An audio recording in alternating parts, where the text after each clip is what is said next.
Salam Bapak Ibu Saudara-saudari yang dikasihi Tuhan. Kembali lagi dalam Sarapan Rohani STT Paulus Jakarta bersama saya Aprilia Kristiani, mahasiswi semester 5. Pada pagi hari ini saya akan membagikan kebenaran firman Tuhan.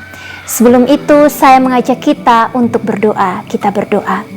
Terima kasih Tuhan untuk hari yang baru Tuhan berikan dalam kehidupan kami. Saat ini kami rindu untuk mendengarkan firman-Mu. Berbicaralah kepada kami di dalam nama Tuhan Yesus Kristus. Kami berdoa. Amin.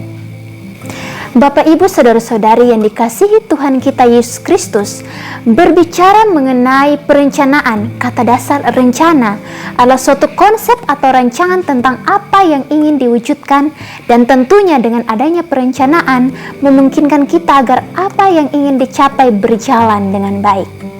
Dalam kehidupan kita tentunya memiliki sebuah konsep hidup atau suatu rencana. Misalnya rencana untuk membangun rumah, kita sudah memikirkan setiap konsep, bahkan sampai biaya yang perlu dipersiapkan.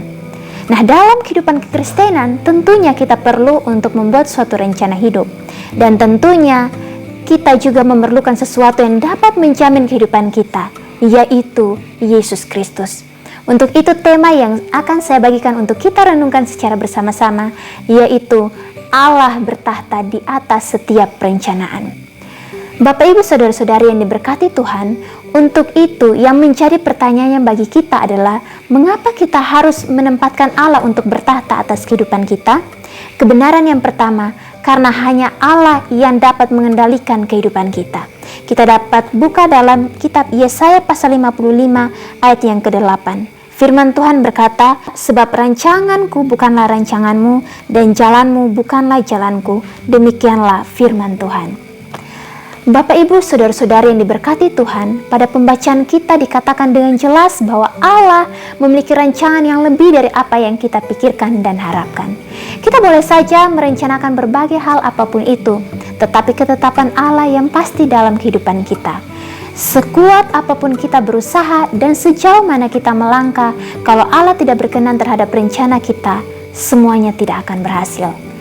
Kita tidak dapat menggunakan setiap kekuatan bahkan kehebatan kita untuk membuat rencana atau bahkan konsep hidup kita menjadi nyata, karena hanya Allah yang dapat mengendalikan kehidupan kita. Kebenaran yang kedua, karena Allah telah menyediakan hal-hal ajaib bagi kita. Kita dapat membuka pada Ayub pasal 42 ayat yang ketiga. Firman-Mu, siapakah dia yang menyelubungi keputusan tanpa pengetahuan?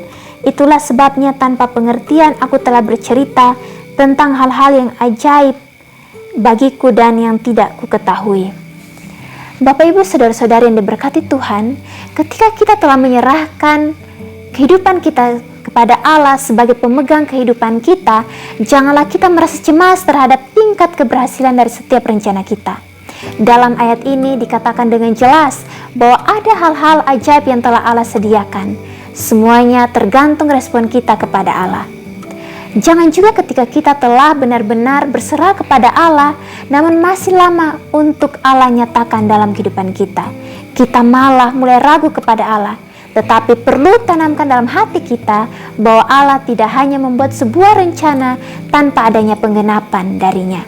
Dia Allah yang sanggup untuk membuat setiap rencana kita dapat berhasil, bahkan lebih dari yang kita bayangkan. Memang perlu banyak tantangan yang kita hadapi. Apakah kita dapat bertahan terhadap waktunya Tuhan, ataukah kita malah berbalik dari Allah? Jawabannya dalam pribadi kita masing-masing. Oleh sebab itu, Bapak Ibu Saudara-saudari yang diberkati Tuhan, kebenaran firman Tuhan pada pagi hari ini mengajarkan kepada kita bahwa yang harus kita lakukan adalah percaya kepada Allah. Dialah yang bertahta mengendalikan setiap rencana kita, dan bahkan Dia telah melakukan hal-hal yang ajaib. Kiranya firman Tuhan memberkati kita. Amin.